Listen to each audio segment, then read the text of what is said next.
Hello and welcome to Simuldub Saints, your guide to seasonal anime dubs. I'm your host, LaserKid, and with me as always is my trusty co-host. Hello, I am Archangel, lover of cat girls. And we have not one, but two special guests today. Hi, it's me, Sketch. I'm back. Welcome back, Sketch. And we have... Hello, new face here. My name's Brady. Alright. Laser Kid for a while. Yes, you have. We'll introduce you here in a moment, but you've all been listening to our theme song, Wherever I Go, from friend of the podcast, Ampren. Check out their awesome music, link in the description. And in this episode, we are shouting out Maven and Huffman. More about them at the end. Indeed. And as mentioned, I've known Brady a long time, but Brady, why don't you go ahead and tell us a little bit about yourself before we dig into the topics here. Well, like I mentioned, I've known Laser Kid for a while. He's the one who got me into anime and all this craziness. So that seems to be a thing that happens a lot. Yeah. Yeah. Right now I am a popcorn specialist because of where I work, and I'm hoping to be launching my own podcast soon, but we'll talk more about that later. Also, it should be mentioned that I am a tabletop design fiend. I just love reading tabletop rule books and seeing how they're put together. All right, there you go. Well, we got just, I'd say a little bit of news, but we got a lot of news, but it's all pretty much, hey, look, this has a season 2, but different shows. So let's get into the news. Our first one is, hey, look, Cyberpunk Edgerunners is getting a season 2 in fall 2026. Dream. Huh? God. It's you really need to play Cyberpunk 2077. So that is Night City slang. It's short for premium. Okay. I played a little bit of it, but not enough, obviously. We also, you and I need to finish season 1 because we've started it and never finished. Yes, we do. Yeah. But yeah, it's Studio For sure. Trigger with a thoroughly Studio Trigger premise. It I is hope the characters are good. Yeah, it appears to be a whole different set of characters. We didn't finish season 1, but I already kind of know. I wonder why. I kind of know. Yeah, you either the people we're talking about in Night City don't tend to live long. That's kind of what I expect. Yeah. I expected that. B, I've kind of been told at least one situation. So, yeah. But hey, more Studio Trigger greatness. Heck yeah. Speaking of more greatness, Wistoria Wand and Sword has been confirmed to get a season 3. Believe is going back again for a 3rd season. Kill Blue is coming back for a season 2. I guess they missed their kill shot. Or hit it, depending on how you want to look at it, I suppose, yes. And next season, they'll focus on strangling Red. God. Maybe. I haven't checked out this show, but Sam One from Tsunami Squad says it's very good. Kill Blue's fantastic. It is incredible. I definitely have been enjoying that one. We'll almost certainly do an episode at one point or another. If we both like something, it's likely to get covered. I can already tell you, I've been working on my awards for the season. It's got a couple. Speaking of things I'm going to be giving awards to, Snowball Earth Season 2 is also confirmed to be happening. Hooray! We get to have more stuff with the greatest awkward savior ever. And relevant to this episode, surprising absolutely no one, Witch Hat Atelier Season 2 is also currently in production and will come out on Crunchyroll, the Twitter post would like us to know. But no, that's... Naturally, but... Yeah. I am not surprised, but it's good to have official confirmation. If they didn't confirm it, there would have been riots with how this season ended. You didn't hear me scream and yell at the end of that last episode, but we'll get there when we get there. Yeah.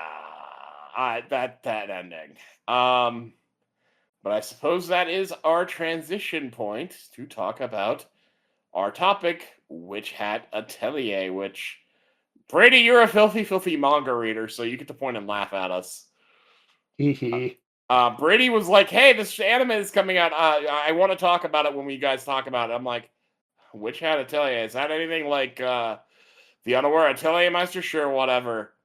Little did I know, this is going to be like the best show this season.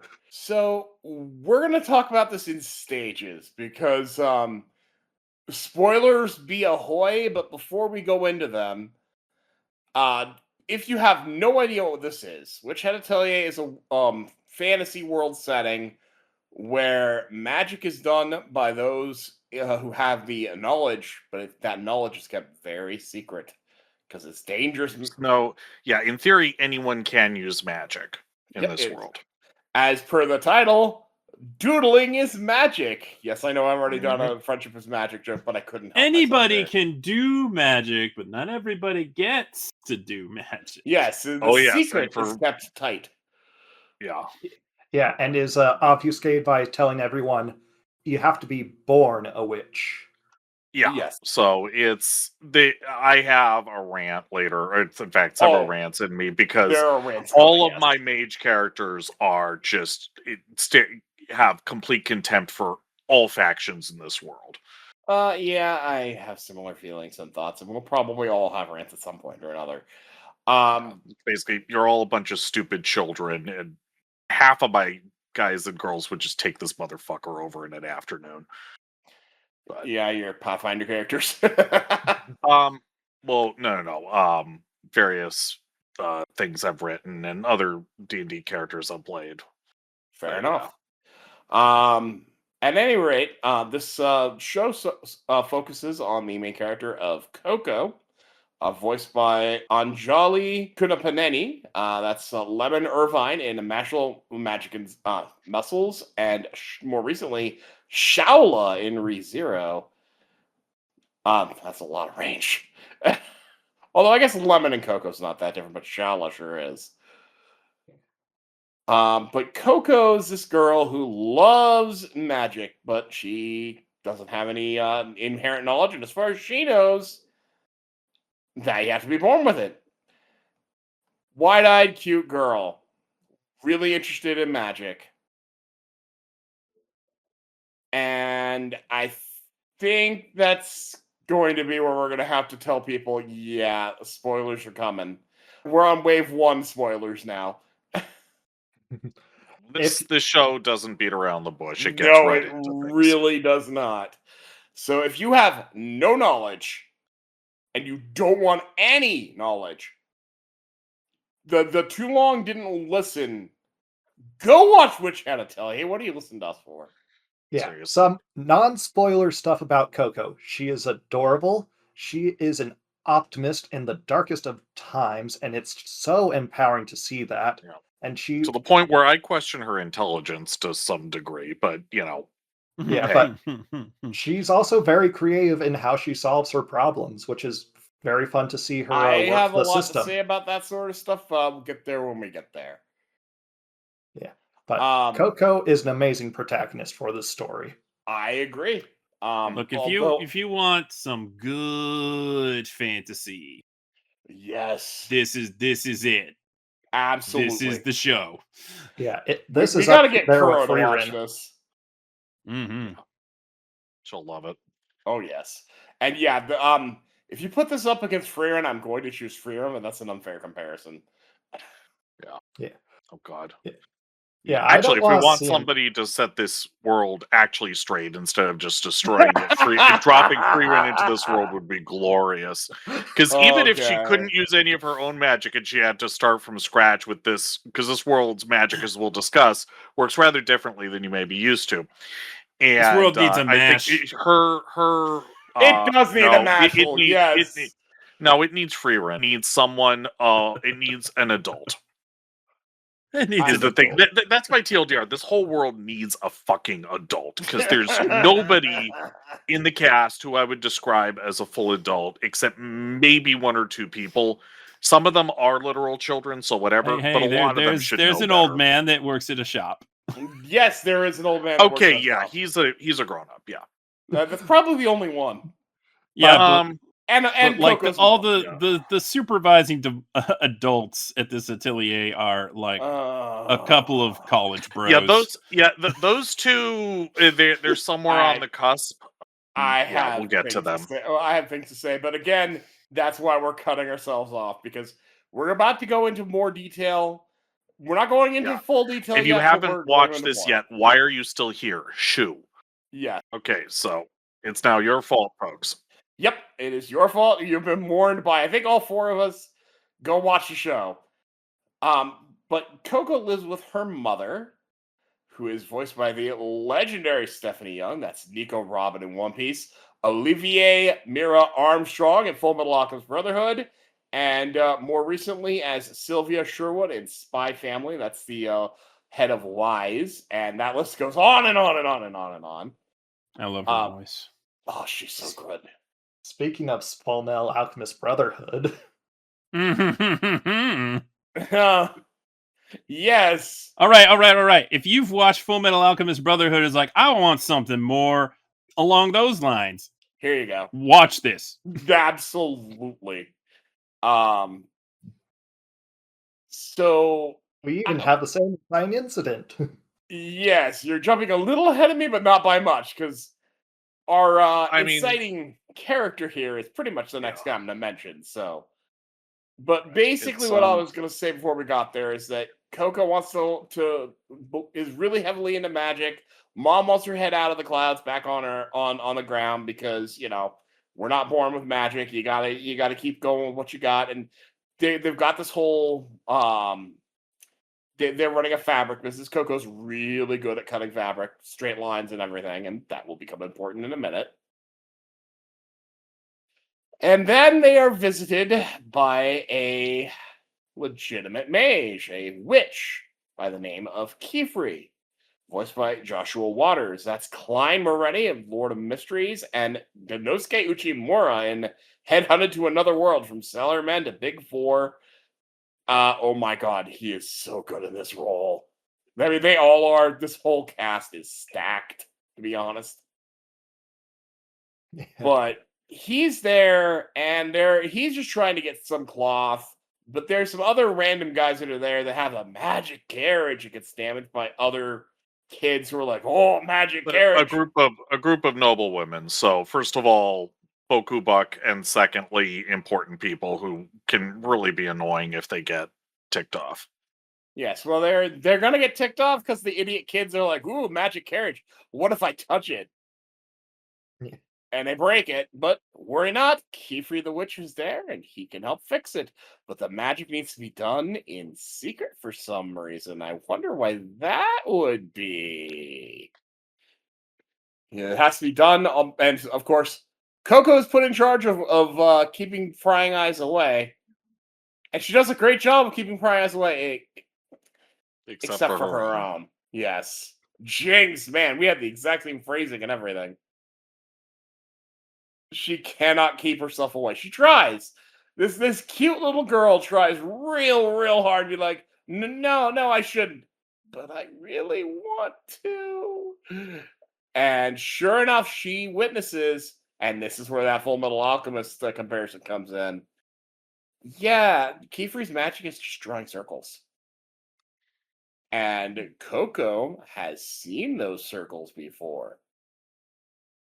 Coco has a book full of them that she got from a witch who gave her that and a wand. And that witch gave her a magic spell that let the path light up below her. And Coco's like, maybe I'm magic because it's still following me. Wouldn't it be cool if I'm magic? But it did not follow her all the way home. Cue My Hero Academia vibes right there. Mom's like, nope, you don't got that. You got to let that go. But when Coco sees the drawings, the light bulb in head comes off. And she decides she's going to try and figure this out. So she futzes around with the wand and finds out, oh, this is a pen. and the little cap on the wand is actually an ink bottle. Well, yeah. Yeah, inkwell. And I'm gonna draw some circles. Teehee, I made magic.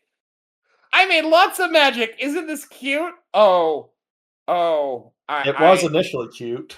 It was cute for about 2 seconds. And now it is, even in its final result, I'll argue that it's, strictly speaking, beautiful. I'll agree with that. But this is where I'm going to draw the last spoiler warning out, because this is where things get real. If you just wanted a basic description of, the world and the magic setting, here you go. But about to get very, very, very real, because oops is about the understatement here. Yeah, so Coco not only spins the dead or nearly dead parent, or I guess sick parent technically, on the JRPG origin wheel, but she gets the tiny little bonus sector on the wheel that says she accidentally did it.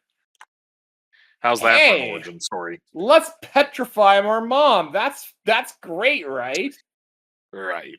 Yeah. It's really more crystal than stone, but hence why I say it's beautiful. But same difference. You're right. And Qifrey actually catches this in the middle of this, and is able to save Coco. Her ass. Yeah. He also says, "What did you draw? What did you do?" I love the detail. He even tries to help the mom who's running, but he isn't able to get there in time. Yeah. And he informs Coco that yes, this is you. And Coco's like, "I didn't know." It's like, "How could you know? We kind of have been keeping that knowledge from you, for this very reason." And the normal situation here is that your memories should be erased, so you have no knowledge of magic. So, and of course, Coco doesn't want that because she really loves magic. Even if she doesn't know how to do it, she wants to be able to love magic, and this would erase everything, including her love of it. She doesn't want that.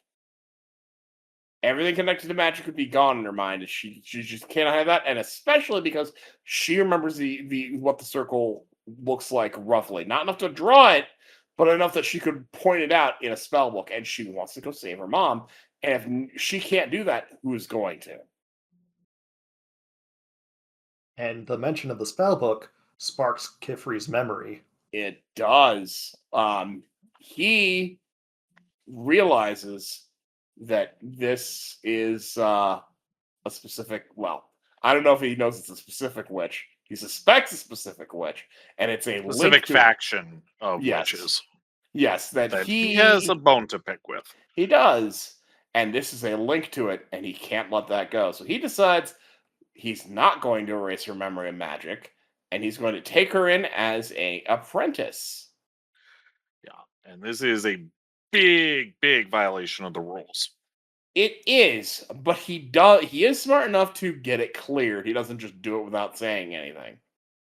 Yeah, well, with some people, but with the higher ups, it's still it's still being a very naughty boy. Oh, he's being a naughty boy, and he knows it. Oh, I have things to say about this character. Yeah, so yeah, we should probably just should we talk about, without getting into specifics yet, the rules? Sure. Overall.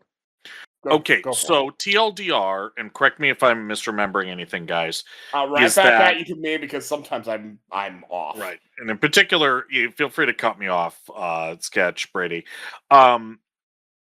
So a long time ago, there was a massive war using magic that nearly destroyed the world, and so in the wake of that, entire classes of magic were declared verboten, as in you're not even allowed to know how to do these things, and this includes any manipulation of the human body. This includes healing. Healing spells are not allowed. And basically, my commentary on this is children saying, okay, if we hide under the bed, the monsters won't get us. It's kind of pathetic, I'll be honest. Have similar feelings towards it. One minor correction. We don't know where it was a war, but it was definitely major disasters terrible effects of magic, which we get to see towards the end of the season. Yeah, it was very, very overpowered magic being used fairly indiscriminately. It paints a somewhat apocalyptic or potentially apocalyptic implications, at least to my mind. It appeared to be like a war for sure. Some major conflict of some kind occurred. And it was scary enough to put the whole civilization into essential self-paralysis. Well, there had to have been at least some level of conflict, because the end result was that the entire rest of the world's memory of magic and how it can be used was completely erased. So you're not going to just get that by people going, yeah, you can erase my memory. Who's going to do that? Yeah. There was force used here. That implies a massive conflict. Yeah. Conflict or subterfuge, but that hasn't on been that made scale, clear. subterfuge ain't gonna do it. Yeah. This is a global scale. But yeah, no magic on the body, and no magic on the mind, and no drawing magic on the body. Except for our bullshit memory erasing magic, yes. Yes. Because do as I say and not as I do. Well, that's important because we have to protect our secrets, you see. Yeah, you can justify anything. Uh-huh. Yeah. You're catching on to what my implication there. Oh god, and yeah, the real reading hasn't even started, folks. No. There's certain people that we'll get to later. Oh, I know exactly who it's going to be, and I think we're all going to be screaming at high. So I wanted to kind of get through this calmly before we all start screaming at certain people. I think that was wise. And we're although we tend to go through this by character as we go through the story because it allows us to talk about the voice actors, we can talk about whatever is coming up through that conversation. This is kind of just our guide way through. But yeah, Qifrey, I both love and hate Qifrey. I love this guy because he's got a caring side to him, but he's also freaking terrifying. That is a correct response. The correct the expression that applies to Qifrey is, before you set out to take revenge, dig 2 graves. Yeah. And I think the problem with Qifrey is he does, I think, is on some level aware of this and is fine with that in terms of himself. But he's also got these people he's responsible for, these kids, and he is not. He's thinking, oh, I can pursue this without getting them involved, and I don't think he's realized that that's bullshit, or he's deluding himself. I'm gonna go a step further than you. I'm meaner to him than you are. I think he knows damn well that he's getting them involved. He at least knows repeatedly throughout this that Coco is involved, and he is more than happy to use her. And I do use the word use.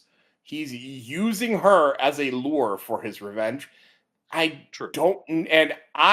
don't know how much of his care is legitimate and how much of it is faked.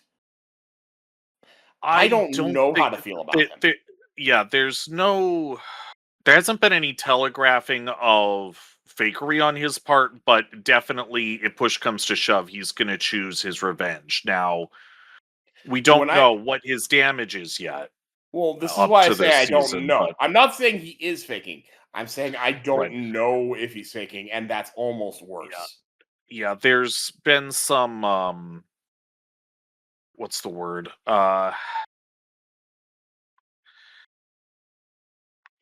Yeah, I'm trying to think. There hasn't been any of the tropes I would expect it to visually. Are you or whatever. kidding? Do we got to talk about the something that's coming up? Are you freaking kidding me? We move on with the plot. You were going to have to move on with the plot for me to get into that, but did you forget what he did to Noah? Right. No, I'm talking about vis-a-vis the kids. The problem is if he's willing to do things to a friend, why not the kids? But we'll get there when we get there, I suppose. Yeah, that could be argued as he was trying to protect the guy. Again, you can justify anything. I don't think so. You can justify anything. Anyway, I suppose we should start talking about the kids because he does have 3 existing apprentices that he does introduce Coco to. And he does go into the history of the magic, and that's how we know all this, is he does tell Coco about the history. But of the 3 apprentices, the first one that we really get into is Coco's now suite mate. They have their own bedroom, but they share like a little research suite area. It's kind of a good setup actually. And that is Agat, voiced by Madeline Morris. That's Natsuko Hirose in Zenchu, appropriately enough, and Rudius Greyrat and Mashoko Tensei, Jovel's reincarnation. Yeah, no, if Madeline Morris is absolutely channeling Natsuko in this use of Agat, but more British. Because holy shit, that's basically the same character. Very complex character. Agat's an incredible character in terms of complexity. I'd even say that for Qifrey, as much as Yes. I have issues with Qifrey, but I love that complexity on him. Constantly made the joke that she's very rude, DS. I see what you did there. Yes. Or at least a bit rude. Just a bit rudious. There's someone this world needs. Rudius would set this place play too. Yeah. So Agat is it's far more complicated than this, but if I had to summarize her, I would say she is insecurity manifest. I think that's but not in the normal way. No, she's got trauma, like legitimate trauma that's made her feel insecure. If I was going to be, am I allowed to say Asian parenting syndrome? Sure, I think that's completely fair in this situation. Her raising, basically, you're not good enough, you're not good enough, you're not good enough, you're not good enough, you're not good enough. Okay, you're so not good enough, we're dumping you. So Agat is trying super hard heir to a very, very prestigious family, and she really needs therapy in the sense of just to. They all need therapy in this show, right? But she needs to. She's free to choose as she wishes, as far as I'm concerned. But she needs to be forced to take a good hard look in the mirror and say, "Is this what I even want? Do I give a shit?" And I don't think she's ever asked that question. She hasn't been allowed to. Yeah. And that's the tragedy behind her. But on the other hand, but the level of sympathy I have for her is tempered somewhat by the fact that she almost gets Coco killed at first. Somewhat deliberately. She's got a real mean streak in her, but I want to stress very, very, very, very heavily, I do not like what she does. But I'm going to play devil's advocate for her perspective here. It's still not right. But in her mind, I am working my tail off to prove myself. I am focusing really hard. I need to be able to reach what I'm going to reach. And now I'm being saddled with this baby. And I think that's the way to look at the way she's looking at it. I don't think she necessarily is, oh god, I gotta kill that thing. It's more like, no, I'm not dealing with this. She knew perfectly well that it could easily be lethal, and as we'll get to, and she did it anyway. That to me is what's inexcusable. If it's like, oh shit, I didn't realize that's, people fuck up, especially when they're kids. No, I agree with you. I do agree with you. I just want to make clear where her mindset is. She's oh sure, and but also, again, it's a very Jedi thing in the sense of she doesn't realize that this is a lesson in addition to everything else. Yeah, so she puts Coco out on this mission where you're supposed to get this thing using your own magic, and what she is trying to do, in my estimation, I don't think she wants Coco killed. I think she wants to scare Coco and force her to leave. Well, if you fail the test, it's one and done. If you fail, you're out forever. So she just wants to get rid of her, and she doesn't care that it could be lethal, and that's as bad as. I don't think Agat intended for Coco to die. I don't think she No, but she didn't care whether or not she did, and to me, that's just as bad. I think she did care, but I think she assumed, because Agat has this way of assuming things. I think she assumed that Coco would, because she didn't understand Coco. Straight up, she doesn't understand Coco. Oh. I think she saw Coco, said, "You're gonna look at this, see that the stage is turn around with your tail between your legs, and go, yeah, I'm not gonna let you leave." That's what I think Agat thought would happen. I do not believe at all that Agat would thought, "Oh, this little girl is going to go and try this and get her and potentially get herself killed."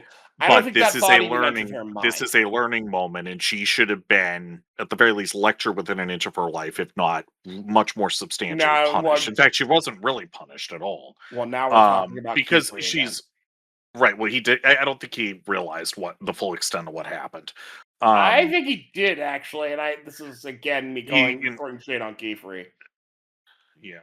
Well, I think Agat wasn't saying, Coco wasn't saying, and so he's like, okay, let's just let this lie. Well, yes, there is a little of that.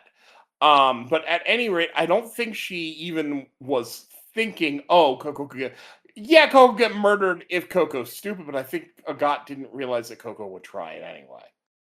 So I don't think the thought of death was even in her mind. And the idea of, you want to be a witch, you're going to be commanding all these super powerful forces. Yeah, you need to have better judgment, girl. No, that I agree with. That I completely agree with. I don't think her intent was malicious, but it was negligent. Oh, it was malicious, but not murderous. It was absolutely malicious. It was malicious in the sense of, I want you gone. Yeah, she's trying to think like trying to sabotage somebody's thesis at university or something. Yeah, that's more in line with what I say. Like, she's trying to, especially from her point of view, she's trying to ruin Coco's life. Nope, I'd agree on that front. Yeah, she's got a lot of rage and a lot of growing up to do. And so basically, for me at least, she's on thin ice from that early episode. From that early episode, I hated her. I don't anymore, but also she does grow from this. Well, yeah, right, is the thing. It's like, it's not hate, but it's like, okay, you better straighten the fuck up. I'd argue she did. She has, yes. But she starts on that front. You're absolutely right. So that's a Agat. And I think it's interesting to compare. Comparisons are made between her and our next one, and I think this comparison very well describes the pair of them. Agat is in a rush to grow up, but our next character, Riche, voiced by Narita Bronwyn, which is a newcomer. This is the only credited role I can find for her, actually. High style. Oh, absolutely. She's really good here. But Riche wants to never grow up. Got Peter Pan over here. She's a Toys R Us kid. Riche is very sweet, though. She's a very sweet and kind girl. Right. But again, with all the love and kindness in the world, I would kind of clip her over the head and say, hello, if you want the freedom, you have to grow up a little bit. I don't disagree with you. Because that's the great thing about being a grown-up is, if I feel like doing something stupid, who's stopping me? And I do that routinely. And Riche's got a reason the way she is, and we'll talk about that when we get there. But what I will say about her is that she's caring and supportive of others, so long as they don't poke her and make her do what she doesn't want to do. If you try to help make her do something she doesn't want to do, she is the toddler throwing the tantrum. Well, yeah. I think that's about as much as I could say about Riche, but I do think that she and Agat are the perfect contrast to each other. Yeah. Especially with where the season ends, but before we get there... Well, we're quite a ways away from that. And I will say that Narita gives her a very, very interesting voice. Oh, absolutely. It's actually really... It's the sort of thing I think it should drive me crazy, but it somehow doesn't. It's a petulant child. That's what she sounds. Yeah. But here's the thing: as much as I'm going to throw shade at certain characters, and you have as well, we'll talk about everyone's being like children. Oh yeah. Agat is a child. Riche is a child. God, yes. Coco's a child. I can understand all of these things from children. I cannot be mad. Even a got needs a spanking and a lesson, and that's about as far as I she go needs with to be that. parented. And if there's one thing above all that I could say, I was going to get to this later, but if there's one thing I can condemn Qifrey for, is he is way too hands off with these girls. And I would argue he needs to fucking. He is standing in loco parentis. He needs to fucking parentis. He's not going to, and this is my frustration with him, and why I'm throwing so much shade at him. I don't. I don't know if it's. This is a style of mentorship. I think it's a bad one. I don't know if it's that he can't be bothered or if that he thinks they need to learn on their own. But you need to strike a balance. He's way on the wrong side of that for one reason or another. I don't think this is a choice in the line of I'm hands off to make them better. I think, and based on everything I've seen of Qifrey and of them, I think that they're secondary for his concern. Not zero for his concern. He clearly does care to keep them from getting killed, and he's got a protective instinct in him. I've seen enough of that. Sure. But I think all of them come second to his mission. And I think that is why he's hands off, because they're not as important to him as what else he's doing. Fair enough. That's my indictment of Qifrey. Yeah, from what we've seen, that's pretty reasonable, I'd say. Yeah. But it makes for damn good drama. It sure does. God, yes. Okay, I'm throwing shade at Qifrey and then saying things I don't like about. I have to be clear. Fantastic character, beautifully complicated. Oh yeah. I'm just throwing it as I see it.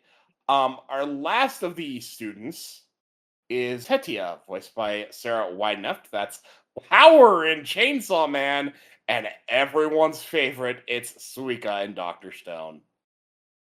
And yeah, I can hear that in Tetia. Tetia is the one we know the least about, but there's some things I've absolutely noticed. And based on what we've seen for both Agat and Riche's backstory, I am terrified of whatever the heck, whatever hell Tetia's been through has turned her into someone who is overly positive. I get the feeling that she came from somewhere where any other emotions were punished.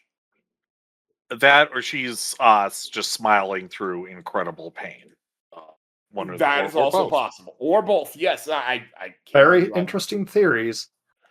I can't say because the manga hasn't gotten that far. Oh, okay. I had a feeling you were going to laugh at me. You were going to be like, yes. Yeah. She and this is purely just based on the way this story has gone. I get the distinct feeling that she's really hiding something through that smile, and because but even compared to Coco, she's overly expressive. Like she's trying so hard. Mm-hmm. Now, then, if any other show, I would think absolutely nothing of it. Yeah, I could see it go that way, but I could also see it go this is the magical against your expectations, and she actually is that happy all the time. It's a very distinct possibility. I cannot rule that out. That would be nice. Just to have a character like that. But knowing this show, I think she's going to snap at some point. I mean, she has. But we've seen her break at least once in the dragon incident, which we're probably going to hear pretty soon. She does snap. Why is this happening to me? The facade breaks just for a moment at that point. Happen to me? Nice, yes. Now, I wouldn't have gone into all the creatures, but Brady asked me to put the dragon in there. And so if I'm going to put the dragon in there, I gotta put her good buddy, the brush buddy, in here. Oh, yeah. I need a plush of this. I do too. I legitimately will buy him. Who Coco meets on her first trial that pushes her into. That she didn't even need to do, but that's... we've already ranted on that. But Brush Buddy is actually voiced by Bryn April. That's Anya Forger in Spy Family and Lily Baker in Cultural Shade from Against Her Girl. And I hear that when I hear Brush Buddy. Yeah, she's having way too much fun with this cutie. Let me stop you right there. It's like cuteness. Megan Shipman is Anya. Why is she different? Because I could have. I got it off of Behind the Voice Actors. Interesting. No, do stop me. If I get it wrong, I need to know. So I'm glad you brought it up. Yeah, it's got Alyssa's on Anya Forger Spy Family on there. Let me see what's. But it also lists Megan Shipman. I wonder if she filled in at one point. She probably did. Huh. She must have filled in. So I'm going to say, as an additional thank you, because then I'm going to say she's Rain, and I left my A-rank party to help my former students reach the dungeon depths, because that's another one that I almost put in. Oh, yeah. And then I saw Anya, and I'm like, oh, that's Anya? Okay. And Historia on Attack on Titan. There you go. We're throwing all the deep lore voices at you. Yeah. But this time she plays an adorable little creature. Well, it's a name. I remember Bryn's name, which tells you she's been. It's a name that we've talked about Bryn at least a few times. Yes, it's a name I recognize as well. And you probably had more than one time where you're like, "How do you spell that again?" Okay, the first time. That's why we do the document. That's actually 100% that's why we do the document. The first time I saw Bryn's name come up, I'm like, how do I pronounce that? And I'm just like, I assume it must be a variant, but I can't imagine it's anything other than April, but I could be wrong. It could be April. It could be April. I don't know. I frequently get names wrong pronunciation here. I'm sorry. Well, when in doubt, and I do this with names from languages I don't know at work, because I work with people from all over the world, and often, just random people show up for the things I do, and then go away. And so my thing is, I when in doubt, I will pronounce their name in the way that seems the most dignified to me. That's fair. And in this case, that would be April for me, but I don't know. And then eventually, if you deal with enough people, if I find out I'm wrong, I will you kind of learn the rules. Yeah, and always say sorry if I'm mispronouncing, and they'll usually tell you. And that goes to, that's nice. I've at least seen one voice actor notice our podcast before. Thank you. But I don't think most voice actors are listening. But if you are listening and I get your name wrong, believe me, I am so sorry. I love without exception, any voice actor that we've talked about, I love them all. Yeah. All right. But yes, the Brush Buddy is adorable. Bryn does a fantastic job bringing out the cuteness. And a fun fact, the animators put Brush Buddy in way more scenes than in the manga, apparently. Yeah. And I definitely noticed. Animators win on that because I love Brush Buddy scenes. They're all great. Everyone had too much fun because he's so cute. Yes, Brush Buddy is the cute mascot character. Mm-hmm. So we follow all of this setup with, Coco needs supplies. So we gotta go the arts magic stationers. Yep, we're going to the art store. Anybody need anything? So we go off to go see Qifrey's buddy, Noah. But before we see him, we see his understudy, Tarta, voiced by Emily Neves. That's Eri in My Hero Academia, and Taraneza Hopkins in May I Ask One Final Thing. Talk about two incredible performances on top of this one, which is also incredible. And Tarta's the assistant. We see him kind of filing away, working on creating the little pens.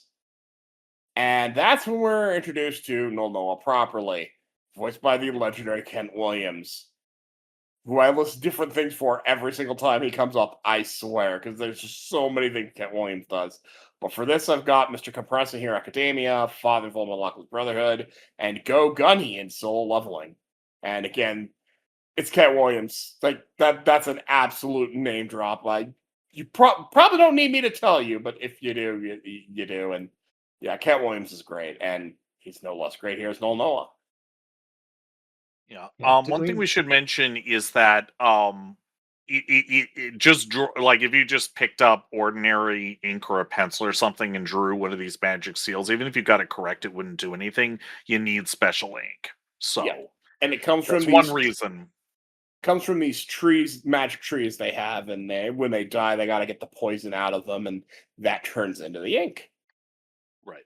So it's it is actually pretty easy to control the means of magic, at least vis-a-vis ordinary people. So because most people don't even know this stuff exists, and then there's only so many places to get it. One could theoretically argue that they don't need to mind wipe everyone, just control and license the supplies. Yeah, well, this whole and it's fairly obvious even in the context, this whole society needs some serious self-examination. Indeed. And don't worry, that will become. I kind of assume that's the I point of the assumed story. as well. Up through until like the last couple of episodes, I kind of looked at the brim caps, who we're about to get into here in a minute, as like the forward facing ones, but not the real threat. I kind of was looking at the Magic Society as the real enemy here. Yeah, they're I think as much as these brimmed caps, I think, are as much a symptom as a problem, and they are a problem. Okay. Oh, I'm gonna have things to say when we get into the end of this list. I have things to say. But our first of these we see is the very same witch who gave Coco that magic book and ink pen. Egwene, voiced by Aaron Lundquist. That's Yulisha in The Unaware Atelier Meister, some more ateliers, and Sachan in No Longer Allowed in Another World. So we're meeting with Nola. He's talking about the trees and trying to help find things, and they're getting some stuff. And well, Coco sees Egwene and takes off running. Coco, no, tell someone. Don't just go off and kid. I know you're a kid, so I'm not as mad at you. But you already learned, just going, haha, I doodle is bad.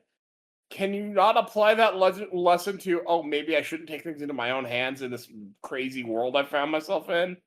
But again, I had to remind myself she is a child. But Coco goes tearing off running. And Riche and Teche go chasing after her. And of course, they run past a got as well. She goes chasing after her. And the four of them end up in not Toto. We're not in Kansas anymore. Yeah. We're some in sort of weird pocket dimension thing. Yeah, I was gonna say, I think it's a pocket dimension. It totally is a pocket dimension.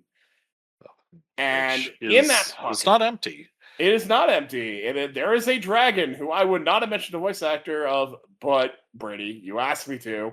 So this dragon is voiced by Bradley Gareth. That's Logi Mist in The Red Ranger Becomes an Adventurer in Another World, and Graf Drak in Freeman Beyond Journey's End. Yeah. I specifically asked because if you've watched the Crunchyroll highlight of this episode, which you probably have since it has nearly 2 million views on it, when Qifrey deals with this dragon, I've never heard a dragon go so clearly, "What? Oh no! Oh, run, run, run! Ah!" Because with only roars, and it is an amazing vocal performance. So I have to shout out this Bradley. Fair enough. It didn't strike me that way, but if it did you, it did you.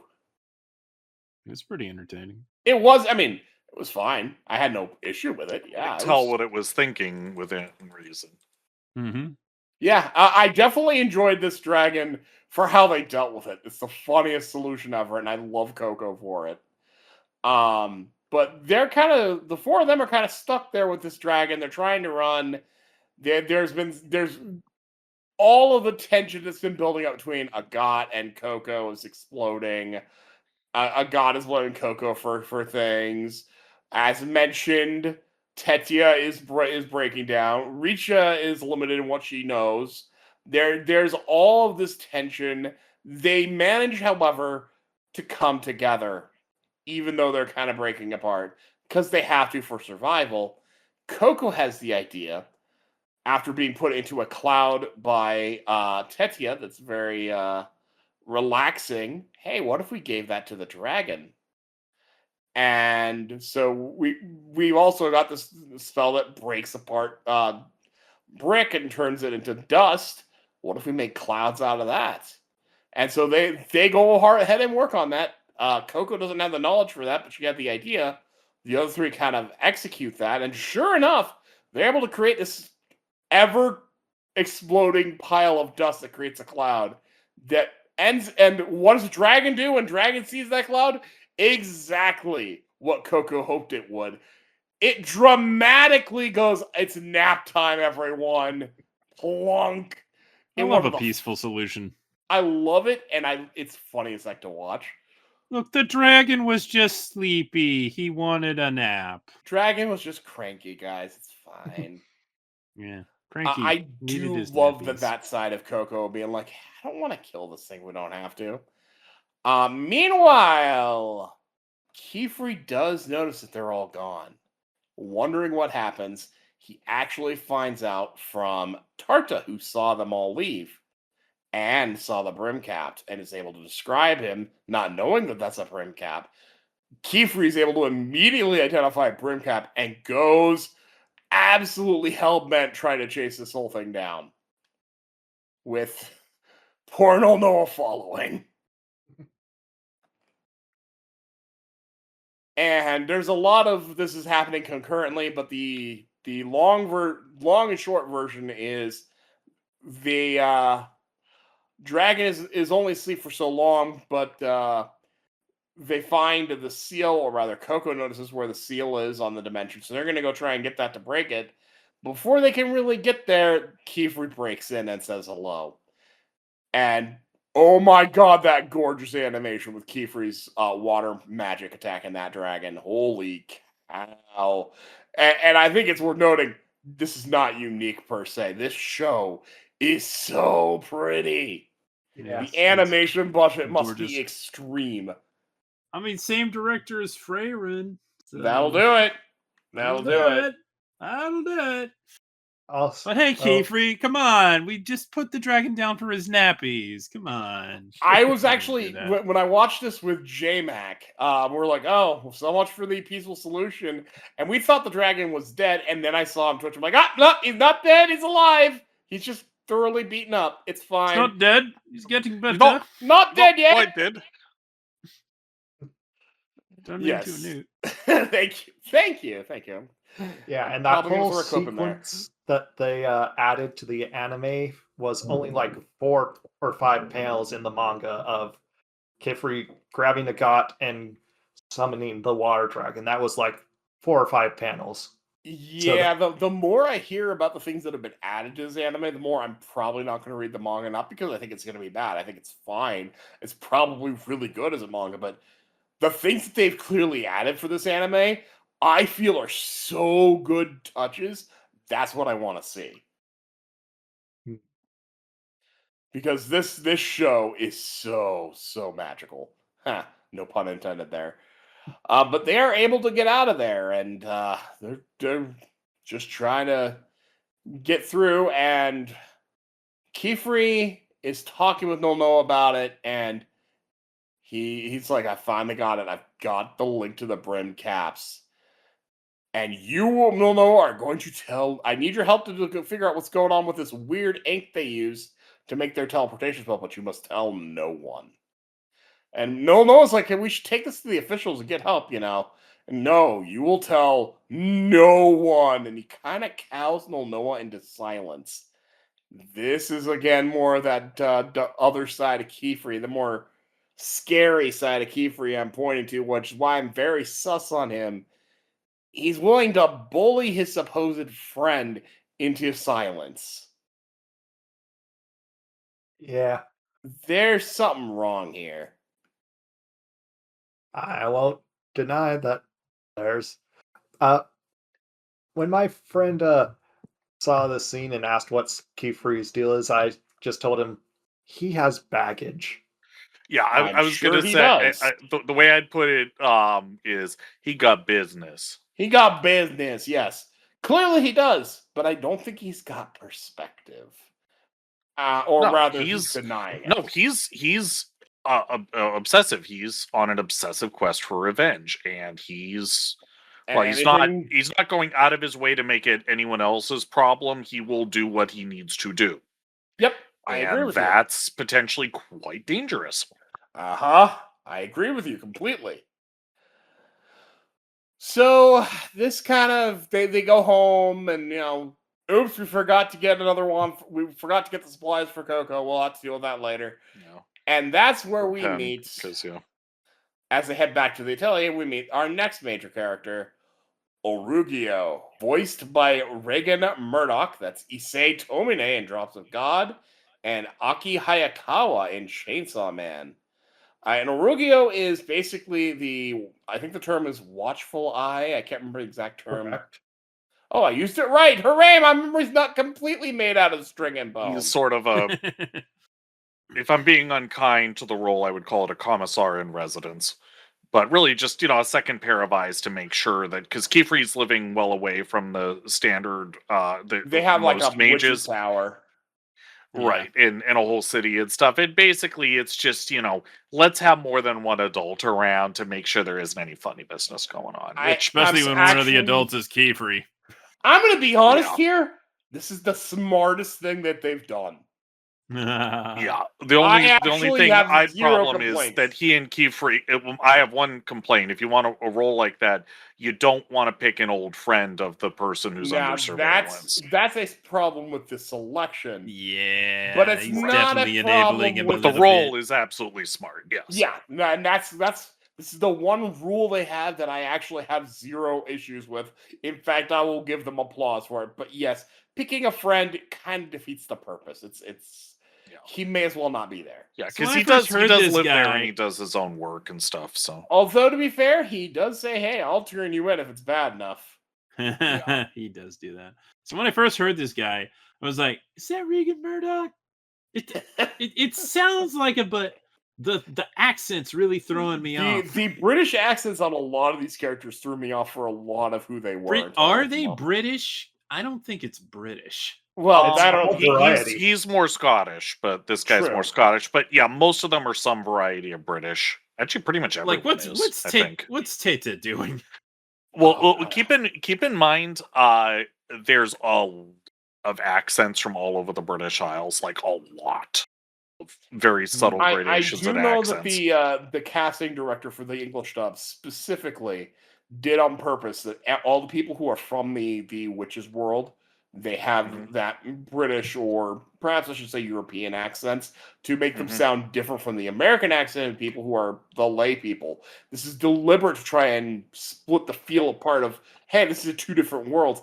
I think that's brilliant, honestly. Yep, that's a classic thing to do, even because it does give a subtly different feel. Another, totally unrelated, but another thing that did that to great effect was Enemy at the Gates, where all of the Russians were British or European English speakers, and all of the Germans were American English speakers. And so it really that's shows. The thing, and it might just be a dub quirk, but if that's the thing, then everybody should be like zeroing in on Coco way sooner. It's like, wait a minute. It does. You don't sound European.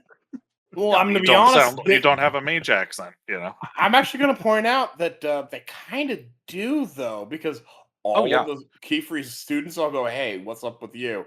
Everyone instantly knows. They don't specifically call out accent, but everyone instantly knows she doesn't belong. And that includes Orugio. It was like, "Hey, what's up with this one?" Immediately. Also, why do you have a fourth? But also, hey, what's up with this one? Finds out what's up with this one. It throws a little bit of a stink, but is talked out of it by Qifrey. Qifrey's got that riz going on, and he keeps Orugio from getting too mad. Also, he implicitly threatens that, hey, if you're going to turn Coco in, you might as well erase my memories as well. Yeah, and Orugio doesn't want to do that, apparently. So yes, that's that's a thing. Oruga's just like, fine, be careful. If it gets bad enough, I will turn you in. Da da da da da. Storms off, and then Coco loses Brush Buddy and sees where he's going, chases after him, and guess where Brush Buddy goes? But Orugio's house. Well, room, rather, in the atelier. And yeah, he's like, did you not see the sign not to come in? Because the sign of those who come in will be cursed or something along those lines. Those who knock will be cursed. It's Yes. it's the sort of thing a teenager puts on their bedroom door, honestly. Like I said, everyone in this story is a fucking child. I agree with you, although of the adults we've seen up to this point, he other than Coco's mom, this is the most adult that we have. He's up there, yeah. Everyone else we've dealt with is like 13, 14. This guy's like 15, 16 by comparison. Fair enough. He's still got a lot to go, but he's a little more up there. But he gets a little bit of conversation in with Coco, and we find out he's the inventor of the magic path spell that Coco was in love with, and she straight up tells him that her story there, and it clearly warms his heart. He doesn't. He's the kind of won't admit it. He's like, get out of here. I get the feeling that his work is not terribly highly valued because whatever. Because pretty lights and stuff. What's the use of that? Everyone reflexively, what's the use of that? I could see that. He clearly was positively emotionally affected, and so that kind of closes it off where he's a little more accepting of her. And that's when crisis hits, because something about this show that I've definitely noticed is nothing is allowed to sit still for more than a couple of minutes. Yep. Yeah, we got places to be, man. Yeah. Although actually, funny side tangent to, again, the research being devalued. Similar one light novel series I love and desperately needs an anime adaptation. But just, there's this one researcher, the main character comes across. He's like, I research magic circles, but, no one's really willing to sponsor me because the things I'm interested in, they just, they make colored lights, they change people's eye colors, nothing too terribly useful. And the guy's like, how would you like a job? And he sends him straight to the head of his intelligence service. Oh, yeah. Changing eye color, that'll definitely help. Yeah, exactly. It turns out to be quite useful. So, anyway. It's all just, right, but the point, the moral of the story is, actually take a second to think before you dismiss the usefulness of any particular thing. Fair enough. But yes, crisis is hitting. We get a bang on the door from a local named Dogda, voiced by Alex Hom. That's Rensuke Kunigami in Blue Lock and Gauchwan in the Apothecary Diaries. And yeah, there's the river be a flooding, and the cart fell in, and most importantly, Dogda's son Kustas is stuck in there. He needs help from some witches. And of course, Agat's like, I could do it, Master. I could do it. I want to prove myself. I can do it. And he's like, no. This is dangerous. Let me handle this. Qifrey's the one who says it's dangerous, but Orugio vouches for her. He does. So at that point, basically, all the girls are going to go help. Orugio goes in ahead with Qifrey, coming after with the girls. And support roles are basically given to the girls. And they are able to rescue the cart. All is well. What could possibly go wrong?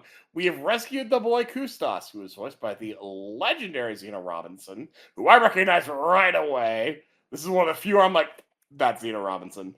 But that's Hawks in My Hero Academia, Tomorrow Tenma in Digimon Beat Break, Genya Shinizugawa and Demon Slayer Kimetsu no Yaiba, and that list goes on and on and on and on and on.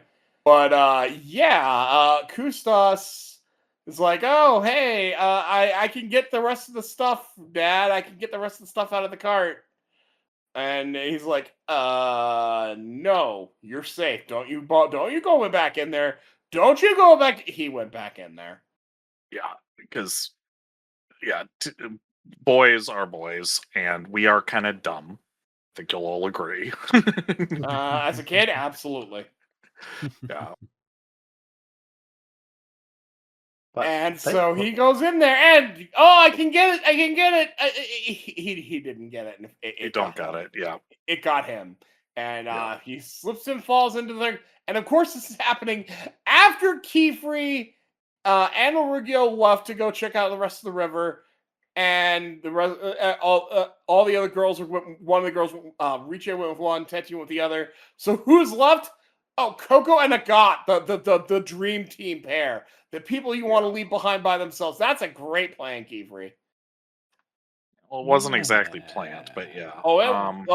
Leaving the two of them behind was absolutely an intentional plan. He didn't plan for something to go wrong, but right. And so, it's like, okay, what do we do? What can we do? And also, we got a bunch of normies watching us. And what winds up happening is Coco manages to fudge something together while Agat basically bullshits her head off to keep the normies distracted and nearly gets she nearly gets stabbed for it because they realize she's fucking with them after a bit. Because Agat does not let her ego get in the middle of this at all. Yeah. She actually completely goes, all right. She's still not even best friends with Coco yet. No, I mean, at this point, she kind of hates her still, but and yet, Agat sees crisis situation, and it does not. It doesn't matter at that point. And Coco remembers the spell that they used in the little dungeon area, the pocket dimension that they used to break stone. Well, of course, Kusa's got a big giant boulder on his leg. Well, I know how to handle that. We'll just break it apart with the spell. And sure enough, it works. And they get Kustas to safety. And it's all great and all good. Except it's not. Because that's when... Whoop, whoop. That's the sound of the police. The magic police show up. Yes, the these Knights useless Morales. idiots. The Knights Morales. And specifically... Estes, voiced by Sean Latorno. That's the monster form of Clevitus in Clevitus. And Hajime Shinonome in An Adventurer's Daily Grind at age 29. Not a name I thought I'd be referencing again, but a fun one. Estes...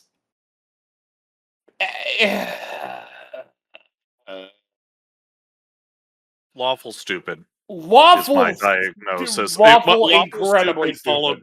Followed by a 45 to the back of the head. That's all I have to say about him. This guy, it takes one look at, you used magic and the entire river was completely destroyed. Coco's in shock, didn't know what was going on. And so is Agat. Neither one of them understand what happened. And Coco says, yeah, I'm the one that used the spell to free him, but I didn't do that. Doesn't matter. That was enough. Estes, details? Who needs details? Details. Your memory is getting erased. Screw you. Yeah, and it's like, if you're going to be like this, why don't you go fucking hunt the brimmed caps, you useless piece of shit. But obviously it's, he's useless. The brim caps would have his ass in 2 seconds if they felt like it. I will say this about him. The brim cats are why assholes like this guy exist. Yeah. But it's just, what my comment at the time was, show me the warp. Show me the demons, because this guy is acting like an Imperial Inquisitor from 40K. Here's the thing, those guys get away with that shit because they're needed. That level of psycho is needed to fight the threat they're under. Yeah, I've seen no such evidence here. Not even close. I didn't until the last episode. Now I get it. Yeah, well, the Inquisitors actually catch witches once in a while. Well, and that's the difference. These guys seem fucking useless. Well, because they're these guys should be allowed to use forbidden magic, within reason at least. Because how is anyone supposed to catch these fucks, the brimmed caps, without being able to fight them on their own level? It's stupid. And this is why I draw the metaphor of children hiding under the bed. Maybe the monsters won't get us. No. You go to fight a monster, you bring weapons. Anyway, that's me done. Yeah. No, I get what you're saying, and I hate this guy, so I'm not going to defend him. But I'm also going to say, based on what we've seen the Brimcats do, there's got to be something like this. I just wish he'd used his brain. Yeah. Well, There's he doesn't seem to know where the danger is. Why don't we pick on random Like I people said, instead I of wish actually he doing had a our brain. job? If I only had a brain. But thankfully they're rescued at the so a god shot off like a signal flare before this had happened when the river was, or when Kustis fell in. So Qifrey does come in to help. But before he does, it's actually Riche and Tetia who actually rescue Coco and a god. And they lecture the hell out of Estes, and they're right.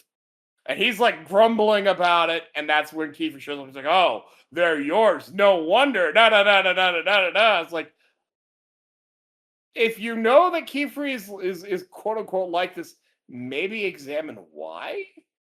You know, but no, he's why think about it when you're right. I don't know. I mean, if I was Qifrey in this, and I had a mat on for somebody, and this person kept annoying me, he'd wake up with a knife in his eye. Yeah, but then Qifrey would have the other Knights of Morales on him, and then he would never get his revenge. So you can't quite do that. To use your cop the cop analogy, you kill a cop, you're gonna have more cops. Pin it on another cop. Good luck. Yeah, well, Qifrey seems a resourceful chap. Anyway, that is true. At any rate, they are able to basically prove to Estes not satisfaction but begrudgment that nothing untoward happened. And he's like, you watch your ass, basically, and he leaves in a huff. They help fix up the river as best as they can, and they find bridge. Yep, they work on the bridge, and they find Coco supplies, and Coco remarks, "It's weird. Her bottle didn't empty any. All the ink is still in there." Qifrey instantly zeroes in on that and grabs them. We need to get you those supplies that we mentioned. Why don't I grab this and we'll get you some new supplies? But Qifrey's not just being nice. Qifrey knows something about this. He's sussing. Yep. And they go to meet Noah, but they can't quite get the door. But they do meet Tarta, who lets them in. Apparently, when the shops close, there's just no door. Convenient, I suppose. Certainly cuts down on robbery. And probably would. Although, in a world with magic, maybe not. Yeah, well, certainly it cuts down on after-hours annoyances. That for sure. But they're able to get in, and basically Tarta's working on something. Coco goes help him with that to just kind of look at the supplies. And Qifrey and Noah kind of look at this bottle that they got. And long story short, this is a double bottle. It's got its fluid, but it's also connected to a bottle somewhere else.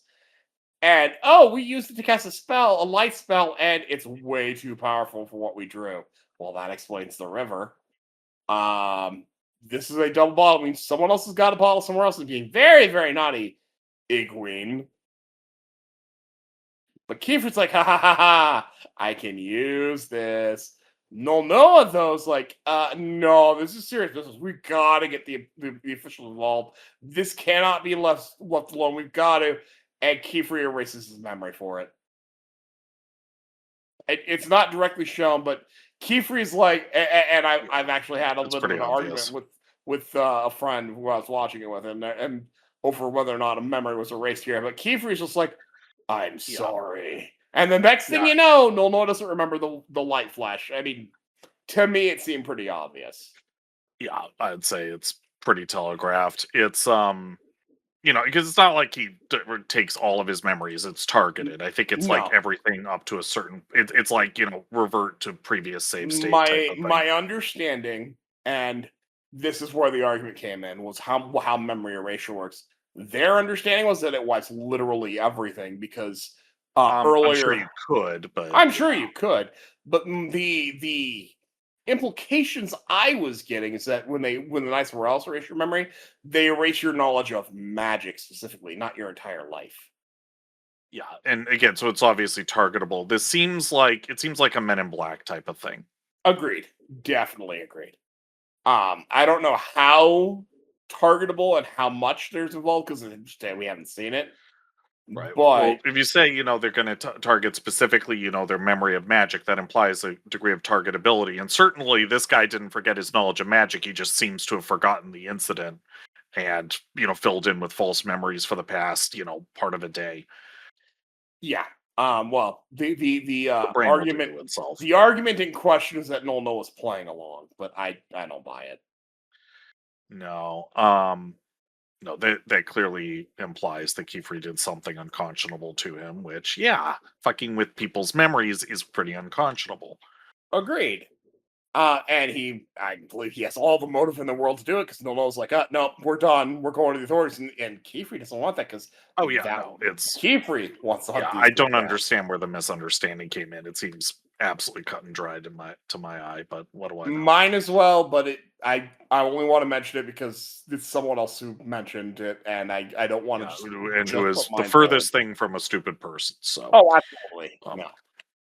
But I didn't want to just put my thought forward on that since there was someone who had a different thought on that than I did. That's in my close circle of people I trust. Yep. Indeed.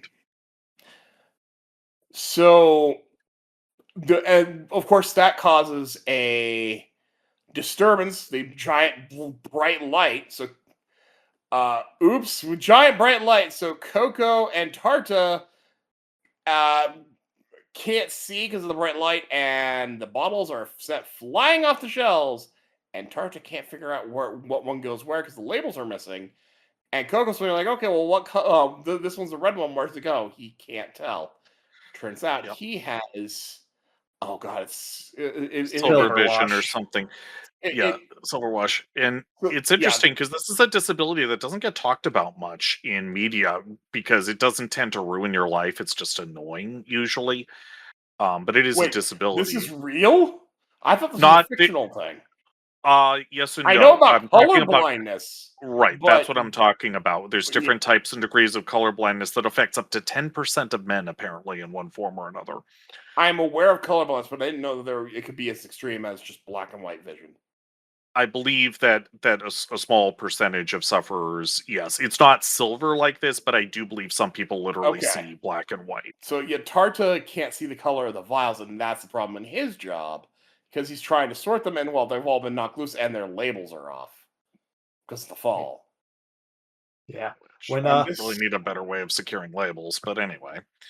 And this is a problem for him in being a witch in general, because they need to be able to see colors to do things that they do. This has seriously handicapped him, and he's very depressed about it. Wait! But almost all the witch seals are just like black and white drawing. That's kind of how I reacted to that statement as well, but they make it sound like it's a really important thing. Yeah.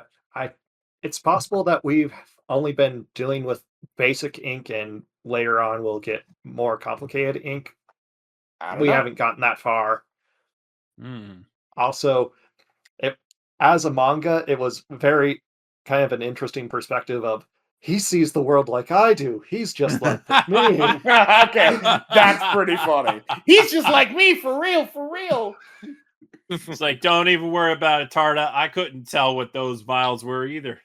That's pretty funny. Really do need to have better securement on those labels. They really do. They're well, and what they really should do in knowing his disability, instead of having a label on like a string, paste it to the glass.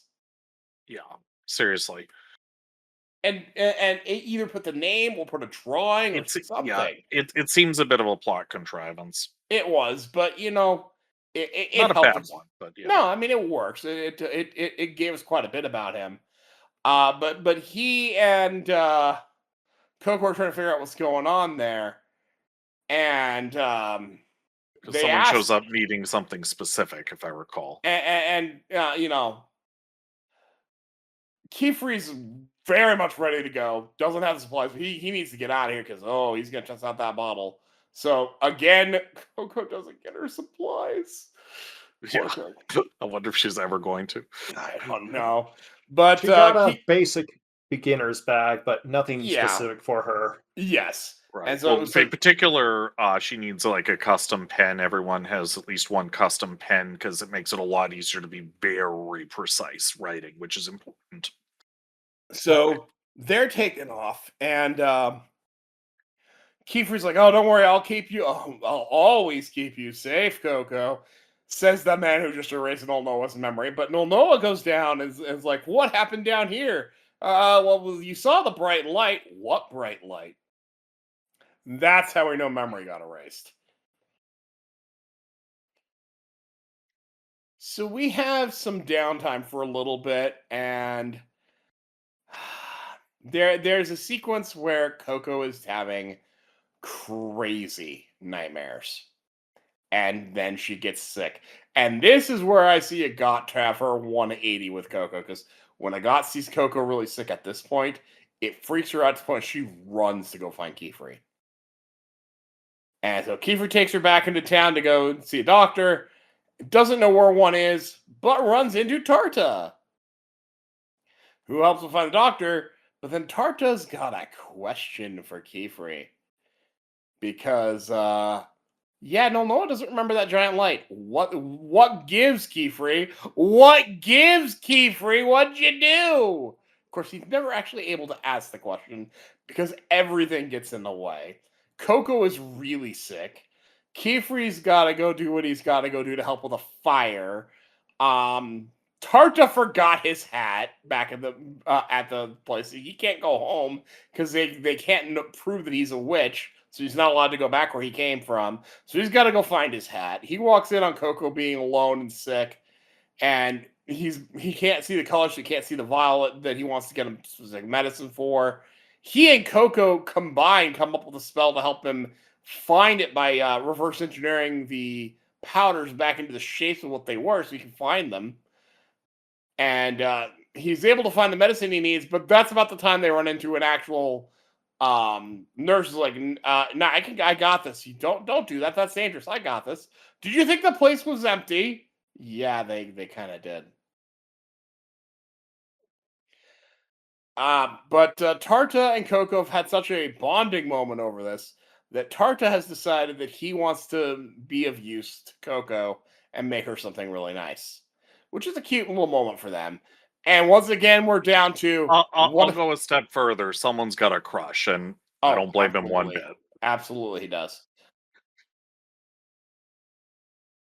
Anyway, as they're parting, Tarta asks again, "So what was up with that bright light?" And Nolnoa and Qifrey combined go, "What bright light?" Qifrey, you lying son of a...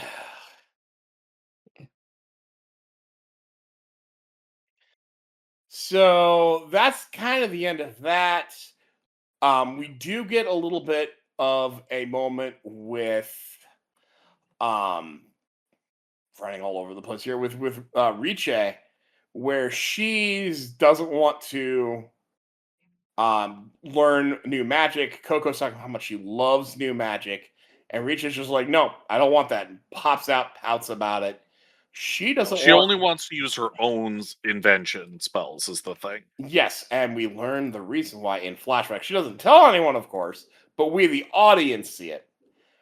She had a brother who I only know the name of because of Castless, Rilifin, voiced by Ciaran Strange. That's Kurt Rockon's in The Unaware Atelier Meister, the other Atelier. And yes, and Kazura in Onmyo Kaiten Rebirthverse. And apparently they had a dramatic parting of some kind. We don't know the details, but I can kind of, based on how what we got from a God's backstory, I can kind of make a guess where he's being forced away from her for whatever reason. And he tells her to stay who she is. And in her mind, that means I can't be influenced by outside spells. I have to only have my spells so I can stay who I am because I want to keep my promise to my brother. I understand where she's coming from. I think it's a little short-sighted, but I understand where she's coming from. Yeah. We get to find about more about the I'm two of sure them we later. do, but I don't want to know yet. Because we'll find out when we get there. But it's time for Agat to have that test that she's so wanting. So Agat is scheduled to have a test, but that's not the only one who are going to be doing a test, because we have a meeting between some Brimcaps. Egwene meets with another Brimcap who's this weird floating cape thing, who I'm going to talk about him at the end here, because, oh god, I have things to say about Mr. Cape Man. But they're going to set up their own test for Coco, because, you know, during the test, they're separated from their teacher. And when I find out the test is for Agat, my immediate reaction was, yeah, he's going to be right with Coco, you dum-dum. What you doing? I see what they're doing now, but it's still stupid. But at any rate, it is indeed test time, but it's not just for Agat. Qifrey is pushing Riche forward. Riche does not like this. She is very insistent that the promise that was made between her and Qifrey is that he wouldn't make her do anything she doesn't want to. And Qifrey makes the valid point. I think this is going to help you be the person you want to be if you go through this test. Actually acting like a sensei for a change. Yes, for a change, he's doing the right thing. But I love how he actually explains that to her. And she's like, fine, I'll do it. But if I hate it, I'll never trust whatever you say again. I don't think she's enjoying this test, but I don't think she can blame it on Qifrey at this point. Yeah. So her response is, if I hate it, I'm not doing it again. And if it changes who I am, I'm never trusting you again. Yes. So they go to the test site, and they're met by the proctor, who apparently knows Qifrey, a lady named Alera, voiced by Cassie Uwulu. That's Akira in Kimono Jihen, and Naomi Orthman in Metallic Rouge. That's the character that hangs out with Rouge Red Star throughout the whole show, basically. She sounds so much like Monica Rial. It trips me She up. does. That's what I expected to see when but it is not. But she first shows up as a giant brush buddy, because she's wearing this cloak that makes her look like local animals, basically, and, well, brush buddies there. But there's a test that's going to be done that's going to require them to look like local animals. But they're not the only ones taking the test. We meet another master and student pair. The master being Kukro, my favorite of these people, voiced by Barry Yandel, who is also the voice of Harry Henderson, the master of elegance himself in Spy Family. Yes. And Alexis Karib in SSSS Gridman, another great voice. Yeah. And Kukro is just being very abusive to his student and literally just leaves him there to go take the test, because he's just like, oh, he's gonna fail, whatever. I'm out. Bye. And his student. Go ahead. Boy, it sure would have been a good idea for him to stick around. If he had only stuck around for the... Oh, God, yes. Yes, the way things ended up going. Oh, God, you dumb Adults sure are having a hard time adulting in this show. Adulting? What's adulting? Like I said, it really is almost everyone is one form of child or another. You got it on the head, man. I can't argue that. His student is Winnie, voiced by the legendary Justin Briner, who I didn't recognize was him.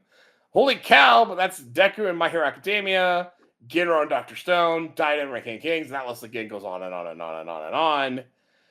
And confidence issues. This kid has massive confidence issues, and gee, I wonder why. It's almost like he's been systemically emotionally abused.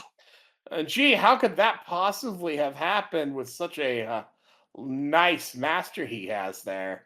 Yeah, like it should be noted that both Elira and Qifrey just cannot believe how trash of a teacher this guy is. Oh yeah, no, they're in shock. Qifrey's just like, I can't believe he just left.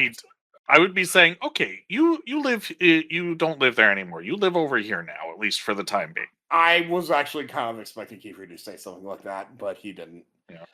Besides, he could use another guy around the place there to balance out all the girls. They do go forward with this test. They're going on Timu Snake Way. Mm-hmm. This little path of a snake that goes to a golden city. It does have Snake Way rules. It is totally Snake Way. I can't even take credit for that because Art noticed that when we were watching it. But I totally had to call it Timu Snake Way. And they're trying to go through with the local animals that migrate through there. The Mirfans, they're these little penguin guys. I was going to credit them like the other creatures I mentioned. There's like 4 or 5 people that voice these things, and I don't want to be here all day. Who is the mad person who decided to combine rabbits and penguins? I want to hug them right now. They are adorable. They are absolutely adorable. I mean, the mangaka, but I don't know who it is in the world. Well, in the world, they're probably just their own thing. But then again, maybe not some other things that we've seen. But their migration goes right through, and they're going to need help because this path is all screwed up. And it's a great way to test the magic. The cloaks that we're wearing make us look like animals. We're going to make us look like them, so they won't freak out seeing us as human. But we're going to need to use magic without letting them notice to help because, can't be seen doing magic. But you also got to guide them through this path. We get a pretty detailed backstory on the people who made this. A group of people who basically looked down on everyone and built the path to keep out the riffraff. But eventually, the riffraff became themselves, and they turned on each other. And those deemed worthless were turned into gold statues until, it's really it's like you see how the world got into this psychotic state, Oh yeah, it's people doing fucked up shit like this. So off they go into their tests. Agat and Uini and Witch Hat go off into that test, and the rest are going to hang out. And Qifrey tells them that story of that kingdom. And that's we go through the test. Uini has some knowledge because it's his 3rd time through. We have some unique ideas coming from both Agat and Riche. And they go through, and they kind of end up helping each other through, which is really kind of nice to see. And it looks like things are going to go well. And that's when Mr. Cloakman appears, Sassuron, voiced by the legendary Kellingoff. That's Overhaul in Hero Academia, Sadamune Ogasuwara in The Elusive Samurai, Diavolo in JoJo's Bizarre Adventure Golden Wind, and again, that list goes on and on and on and on and on. Yeah, he is called the embodiment of forbidden magic by the other Brim Cat that we've met. Yeah, it's not immediately clear if he's invisible or insubstantial. I think he's insubstantial based on what he says. I think he is the cloak and cap. He's literally turned himself into like a D&D cloaker. Yeah, like I think his body is the cloak and hat. I don't think he's invisible. I think that's just or it's doing a ring wraith type thing, using the cloaks to give some vague form to his nothingness. Who knows? Who knows? It could be any number. Kill it. I don't care too much because kill it with fire. Oh, 100% kill this. Kill the Shao Tucker wannabe with fire. I said I had a rant, and I have a rant for this guy. The long and the short of it is, this. I don't even know that I have words that I can properly say without making this a rated R podcast. Oh my god. This deplorable just say person. It. You can always bleep yourself out. This mother right here. Oh my god. He torments them, and he's grabbing them, going for them, and he first gets a got, and he starts forcibly drawing a magic circle on her arm by scratching into it. Is right. And she remembers that that's how they can do their spells, but it also means if it succeeds, she's never going to be in Magic Society ever again. And she's not ready to let that go. She's not ready to be done. She fights, and she is saved by the combo efforts of Richa and Uini, who's doing some stuff underneath to try to set Sassuron down to off the path. Because if you get off this path, you're going flying. Yeah. Also, it should be noticed that before Sassuron goes after the kids, he disappears Elira. Yes, Yeah. yes, he does do that. And I believe he Immediately. also did something to knock Coco, Qifrey, and Tetia into the under the path as well. Yeah, there's a huge, maybe I've just got Star Wars on the brain lately, but there's a massive Sith energy about this whole guy. It's like, you know, I'm trying to teach you. Yeah, this guy's absolutely awful. And the reason I'm instantly turned on this guy is what he does next. They think they've got him out, but he can fly around. They can't really take him off the path. If you get off the path, it's supposed to be sent back to the beginning. That's what they're trying to do to him, but it doesn't work. He's able to fly around. And his reaction to all this is to take Uini and forcibly turn him into a monster with magic, Shao Tucker style. This guy's being emerged with or turned into, not 100% clear. Yeah, some sort of canine critter. Yes, and the scales of the cloak they're wearing are basically on the critter's back. Screw you, Sassuron. Yeah, and he's even like, all the documentation's been lost, so when we find a new spell, we don't know what it's gonna do yet. That's half the fun. It's like, for fuck's sake. Sicko. Legitimately, this thing is not a human being anymore by its own choice. It has made itself inhuman and should be killed like any other monster. This guy is why we have the Knights of Morales. This guy is exactly why Jackass McGee is the way he is. Estes is the way he is because Sassuron and people like him did this shit clearly. But what's the word? Yeah, but what's the worth of a witch hunter who can't catch witches? Yes, we've covered that. But as far as we know, you ain't never caught a rabbit, and you ain't no friend of mine. We haven't seen, just because we haven't seen it doesn't mean it hasn't happened, though. To be fair, Ark. No, I'll believe it when I see it. Yes, well, my point is, this is why those things. When Estes first showed up, you made that Warhammer comparison. I've got your Warhammer right here. This right here is why the Magic Society is exactly the way it is. Imagine this on a much larger scale. That would scare anyone. That and also the Romanons, who we get to meet. Yes, those guys. Well, again, more of this guy, because Qifrey and Coco and Tetia. Yes, the three of them, they're underneath the thing, and they meet the golden statue and move around. They're like, witches did this to us. And he's like, stay tight, close together. These things have a legitimate beef against witches, and they're not going to differentiate between us. This is dangerous. End of episode. End of season. What a place to stop. Jeez. Thanks, Witch Hat Atelier. I didn't need resolution to the drama or anything. I could just sit on that for like 2 years. That's fine. Yeah. Oh my god, what? No, you don't stop there. What is wrong with you? I understand like a Dawn to Dawn season 1 of, the house is what's going on with the... Hey, what the house doing? Okay, you can leave me with that. I won't like it, but you can do that. Don't leave me here! I mean, really, they left Momo on a very unpleasant situation. So, that's true. So I was definitely like, we doing Dawn to Dawn season 1 here. Oh, we're absolutely doing. They better be as fast back as Dawn to Dawn season 2 was. If I gotta wait 2 years on this, I'm going to go pull someone's hair out, and it's probably Sassuron's.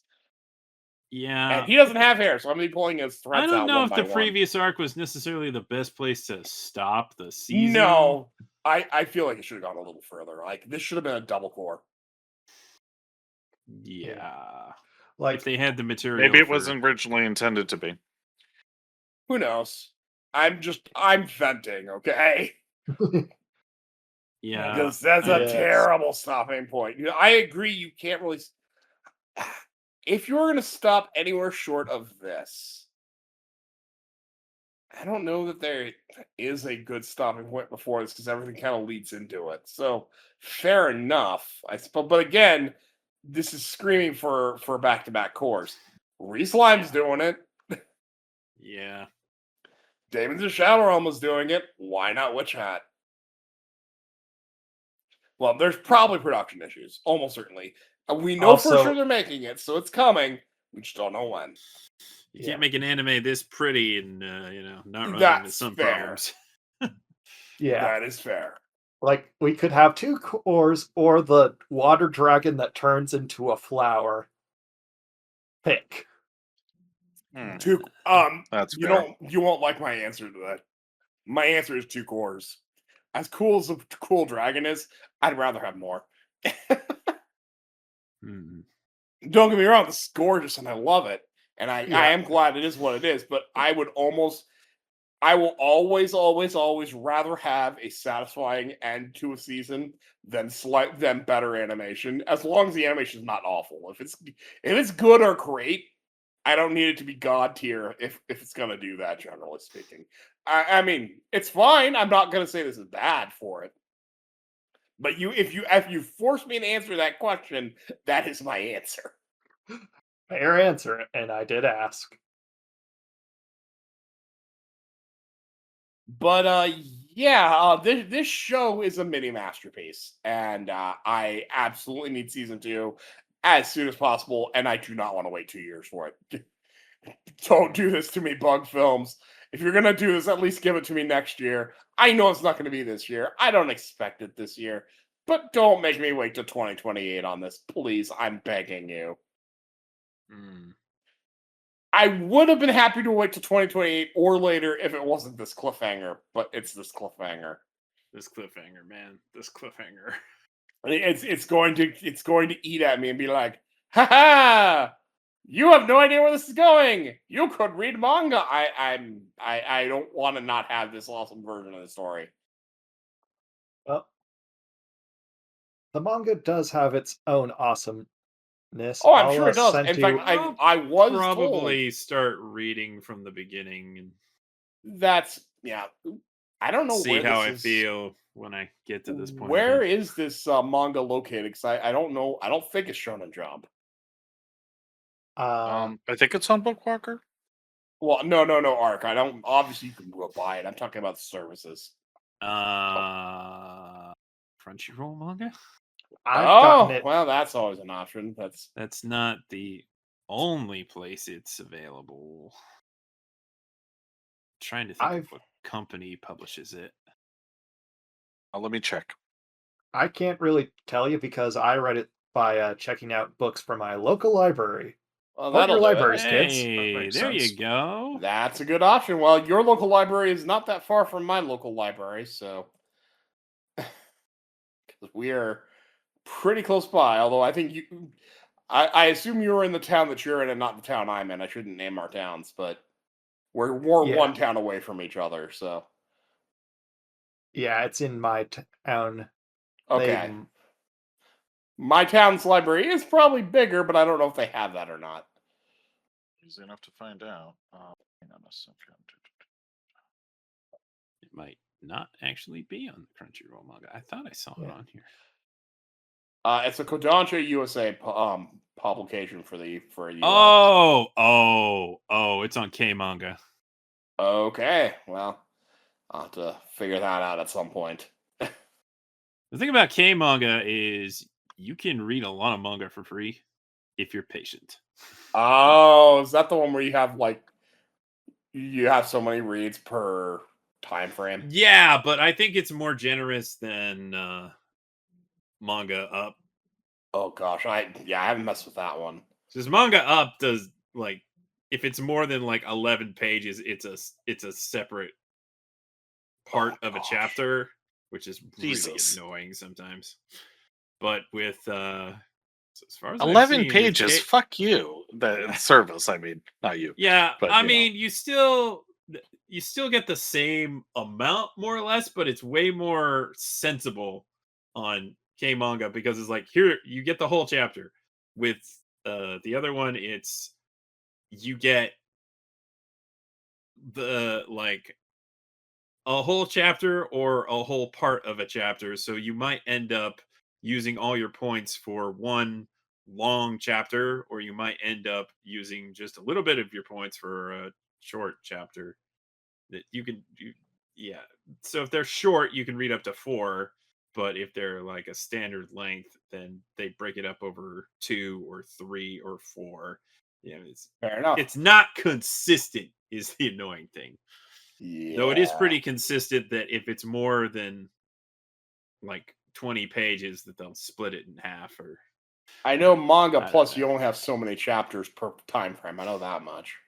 Yeah, you more or less read a chapter every 12 hours. Makes sense. Basically free, the that's same not deal too with bad. K manga, but it's a little less convoluted. But you also get a bunch of like bonus tickets whenever you log into K manga. So and there's a Ooh. whole bunch of like straight up available for free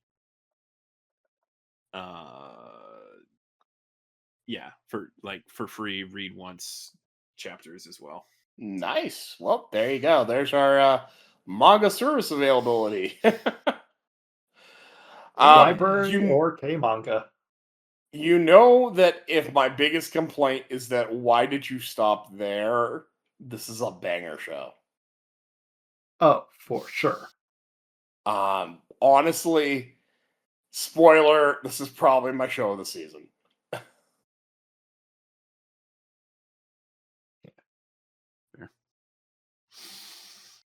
Okay. The only other thing I can have left is just to scream endlessly at the brim caps, and then scream endlessly at the pointed caps for being stupid about it. Mm-hmm. Yeah. I think that's all I have left at this point beyond what we already said. Yeah. I will say I'm relieved that the transformation was not nearly as horrific as I was expecting. I thought he would like come out of some eldritch horror, because That's what I was expecting. We're going to turn you into something that you'll Spawn. want to hide. It's like, oh no, now he's like a cool wolf I creature. think he's got a I think he's cloak. kind of cute, actually. Yeah. Well, the problem Fluffy. is that he's not going to be met well. He's going to want to hide it because of society. Well, Yeah, yeah. well, Yes. don't Well, worry, luckily I'll for fuck him, him, but, he has that cloak like built in. True. Yeah. But that's But, why he wants to yeah, quote unquote want to hide it. It's still a sad situation, to be sure. Like it's It's- a horrific situation. I just thought it could be Yeah, it's you never much asked. worse. It could have been worse. But it just goes to the level of violation that the Brimcaps are willing to go to others, because, and this is why the pointed caps are like, yeah, you can't mess with the body. I see why. I think going to the extreme of you can't heal is really stupid. But Yeah, not being able to heal is and It's like, to dude. Archangel's point, to not even be able to understand, if you can't understand this magic, how will you ever undo it when it's done to someone? My guess, if the Knights Morales caught up with this kid, they just put him down in the name of mercy. Probably. Yeah, probably. They're Which, sure, if he was hurting people and you couldn't reverse it, then yeah, maybe. But he's clearly still in possession of his faculties, I think. Is he? He kind To of an roared and extent. was kind of being all monstery like. I don't know that he is. He was screaming in fear and terror, and then he ran away. Yeah, he Which ran was away. kind of how true. he acted before. So That's true. we'll see. But you're right. I shouldn't assume he's still sapient, but he was acting much like he was before. So that's why I assumed. No, Just kind of that's a fair. jerk move of me, probably. Yeah, I mean, again, that's why I don't like it stopping there. Yeah. You shall learn eventually. In time, in the fullness of time, yes. I The guess, moment is ripe. Brady, Proper this is your juncture. Brady, this is your revenge for me being way ahead of you on One Piece. I suppose so. Although you're catching Alright, up. We're almost done with Whole Cake. Anyway, I think that's Witch Hat Atelier. Indeed. Yeah, it's good. You should have already watched it. Yes. If you're listening to us this far, I hope to God you didn't listen to us without watching it. Yeah, really. It's so pretty. The world is so characters. cool. The characters Yeah. are so fun. Watch it. Yeah. Indeed. And there's a whole lot of mystery going on. There's like, oh, I want to know about that. I want to know what's going on with that. What in the world is going on in here? What in the wide What in world of THAR sports Nation? is going on here? Yeah, you read my mind. Well, yeah, that's that. So I suppose we should talk about today's YouTube shoutout. So today's YouTube shoutout is Maven Huffman, a former WWE superstar, the first WWE superstar who got in there by winning a contest, the Tough Enough contest that they ran in the early 2000s. And he had a run there, but it didn't last super long. But he now does YouTube videos talking about behind the scenes stuff, and he talks to people like, like a normal guy, but he's able to kind of translate that wrestle talk into, hey, real world. And he goes and meets with people. He goes and explains things. He loves debunking videos that are completely full of it on how wrestling works. It's a fun time, especially if you're into wrestling. I mean, if you're not into wrestling, I don't know how big this channel will be for you, but it might be interesting to see out of curiosity, I guess. But he's just a fun dude. Interesting stuff. So if it's not already been obvious with all my wrestling jokes throughout the podcast, I'm definitely a wrestling fan, and this is a good channel. So if you're into any of that, check out Maven Huffman. Neat. All right. Well, it's time to clean up house a bit. So Brady, you're the new guest. So why don't you tell us where the people can find you? So, as I mentioned at the beginning, I'm trying to get my own podcast off the ground if we can ever get the files off of my friend's buggy computer. And we've got an Instagram at C3 Tabletop Pod. We'll be looking at movies and how to take inspiration from them to put into tabletop role-playing games. And you can listen to our first pilot episode if you message us at C3 Tabletop Pod with the message "Doodling is magic," or you could email us. Yeah. Hey, you gotta give people something before we can. Since it's going to take a bit for us to get things off the ground. But yeah, in our pilot episode, we discussed the 2011 movie Three Musketeers with Orlando Bloom. It is not a good movie. Oh, I remember that one. I remember that one too. Yes. I don't think it ever registered to me. How badly did they butcher the source material? Source? How about they even if you don't know the source material, if you just know the general legend, you're gonna bulk at it. Yeah. Also I've read airships. The books, though. Well, then you're really Airships. gonna hate it. Okay. If they wanted to make a steampunk Three Musketeers, I am so there. If they do That it would right, be cool. They That'd be did not. that would be metal as fuck because it's that same swashbuckling era. That would be perfect for a steampunk adaptation. Holy shit! Somebody make that, Hollywood. Somebody make that. They did, and it was terrible. Yeah. Maybe don't ask Hollywood. Like I like said, that. somebody make that. Be It sounds careful like what you ask for. Yeah, we'll do it right this time. Just like, somebody should really make a biopic right about this time. Napoleon Bonaparte because nobody's done that No. recently. Send it back. Do it again. Do it again. Yeah, Cook it exactly. right this time. Yeah. Cook it right this time. All right. And Sketch, where can the people find you?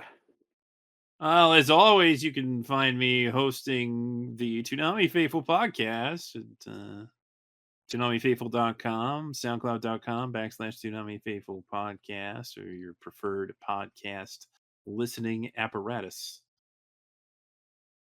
We tend to recap the shows that are currently airing on Toonami and talk about any relevant news. And this next news segment's gonna be a doozy. Oh gosh, yes it is.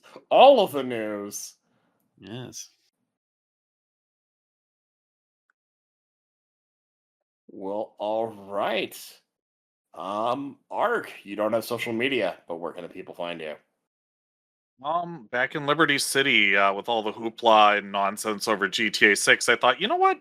I've been meaning to replay GTA 5, and they gave me the Ultimate Edition for free, so why not? And it's as good as I remember. So I've been enjoying the shit out of that, in addition to all my other usual haunts. Okay. As for me, you can find me on Twitter at LaserKidPrime. You can find me on Blue Sky at LaserKid. And you can find me also on the Toonami Faithful podcast, because I started over there well before we had it over here. Oh yeah, I forgot about Twitter and Blue Sky. I was wondering about that. I was wondering. That's what the pause was for. I'm sitting here going, yes. I'm like, are you? I guess you're not. Okay. I'm tired. No, you're good. But yes, if people want to see Sketch on social media, yeah, Sketch 1984. Look me up on Twitter or Blue Sky. There you go. And yeah, we're both on Toonami Faithful. Definitely Sketch's podcast. I'm just along for the ride, but I have a fun time with you guys over there. It blows my mind that I've been over there for 6 years now. Yeah. Been that but we talk about Toonami, and if you like anime, you should totally come check us out, because we talk about anime that's on Toonami, and a lot more lately. That's stuff you might not find anywhere else. Or if you do, it's going to be in places you might not expect, like Rooster Fighter. Sure, that's on, a day later, that's on Disney Plus, Hulu, but otherwise, Toonami. And they're getting some good stuff over there. It's been fun. I would not have, and then some of the stuff, I wouldn't have watched otherwise. I guarantee you, I never in my wildest mind would have ever watched Blue Lock without Toonami. And as much as I riff on that show being it's Blue Lock, it's an experience I wouldn't have had otherwise, and it's not all bad. It's got some fun moments. So that's where you can find me. As for Simuldub Saints, you can find us on Twitter and Blue Sky at Simuldub Saints. And you can find the podcast proper on YouTube, which is probably where you're watching us. But we also have an audio version out on Spotify, and that pushes out to several other podcast platforms. Apparently, iTunes seems to like us, which is nice. I hope you guys are enjoying us. And they're more than welcome to listen to us that way. On the YouTube side, I put more jokes and silliness where I can. But it's all good wherever you're at. We're also just good side screen content, so that's where you can find us. Oh yes, also we're on. We have a Facebook group that's linked on Spotify and YouTube if you're into Facebook. So that's where you can find the Simuldub Saints. Well, that does it for this week's episode of Simuldub Saints. So until next time, catch you later.